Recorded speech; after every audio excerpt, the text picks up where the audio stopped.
सालों पहले की बात है, काशी नगरी में रामदास नाम का एक मोची रहता था। वह काफी नेक दिल इंसान था, हर किसी की मदद के लिए हरदम तैयार।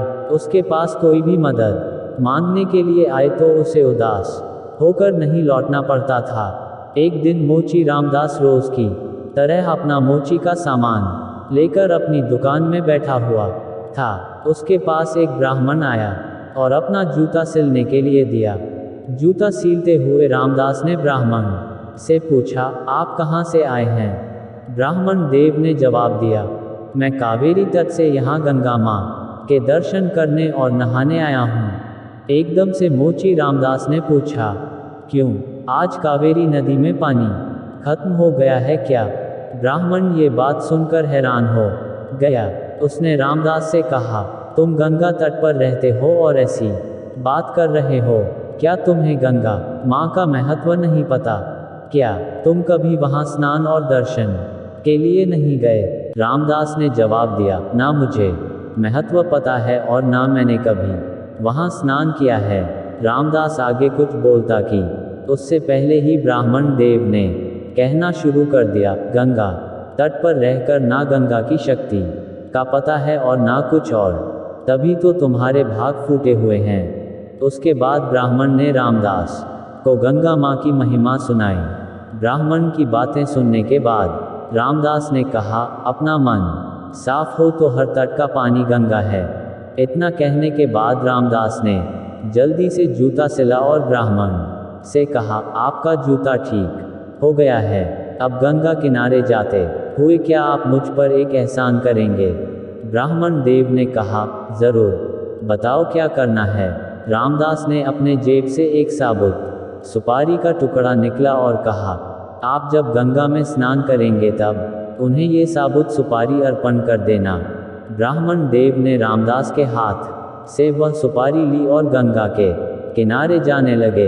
वहां स्नान करने के बाद ब्राह्मण देव ने हाथ में सुपारी लेकर गंगा माँ को पुकारते हुए कहा, माँ, ये रामदास ने आपके लिए भेजा है, इसे स्वीकार कीजिए।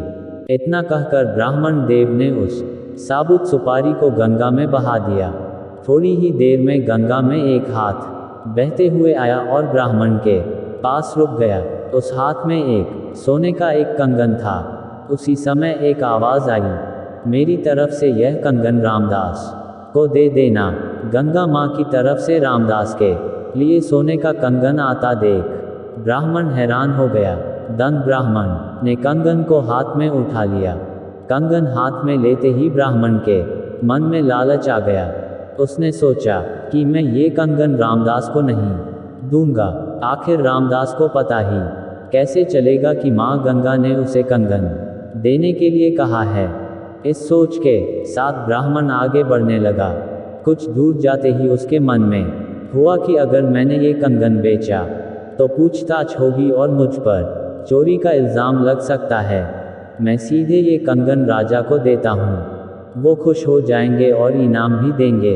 इसी सोच के साथ ब्राह्मण सीधे राजमहल पहुँच गया।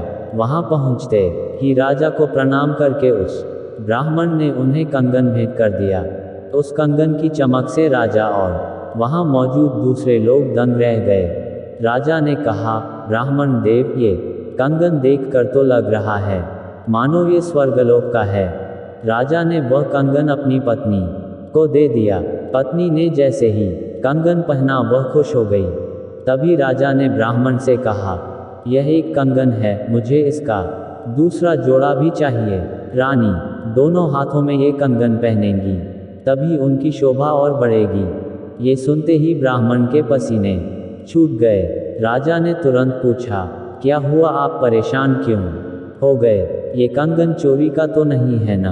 तुरंत ब्राह्मण ने जवाब दिया, नहीं नहीं राजा साहब, ये चोरी का नहीं है। तब राजा बोले, ठीक है, आप आज शाम तक दूसरा कंगन लाकर मुझे दे दो, तभी मैं मानूंगा कि यह चोरी का नहीं है। जी राजा साहब, कहते हुए घबराया हुआ ब्राह्मण राजा के दरबार से निकल गया। राजा ने अपने कुछ सिपाही ब्राह्मण के पीछे लगा दिए ताकि उन्हें कंगन का सच पता चल सके। राजमहल से निकालकर ब्राह्मण सीधा रामदास के पास गया। उसने गंगा माँ द्वारा दिए गए कंगन, उसके मन के लालच और राजा की फरमाइश सबके बारे में रामदास को बता दिया। उसके बाद रामदास से पूछने लगा कि दूसरा कंगन कैसे हासिल होगा। रामदास ने ब्राह्मण की सारी बातें सुनने के बाद अपनी दोनों आंखें बंद कर ली। उसके बाद रामदास ने हाथ जोड़कर गंगा माँ से ब्राह्मण को बचाने की विनती की। 1 मिनट के बाद रामदास ने अपने सामने रखी एक बाल्टी में हाथ डाला और उससे वैसा ही कंगन निकाल लिया।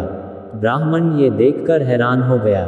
उसका पीछा कर रहे राजा के सिपाही भी यह चमत्कार देखकर दंग हो गए। ये सब देखकर वो सीधे राजा के पास पहुंच गए और उन्हें सारी बातें बता दी। इधर ब्राह्मण भी रामदास को धन्यवाद कहकर कंगन लेकर राजमहल निकल गया। वहां पहुंचते ही ब्राह्मण ने राजा को कंगन दे दिया। राजा ने उससे कुछ नहीं पूछा और चुपचाप कंगन ले लिया। कंगन लेने के बाद राजा खुद अपने सिपाहियों के साथ रामदास की दुकान पर गए और रामदास को गंगा माँ की भक्ति के लिए इनाम दिया। कहानी से सीख, इंसान सिर्फ दिखावा करके कुछ हासिल नहीं कर सकता। भक्ति, मान सम्मान सब दिल से होना चाहिए।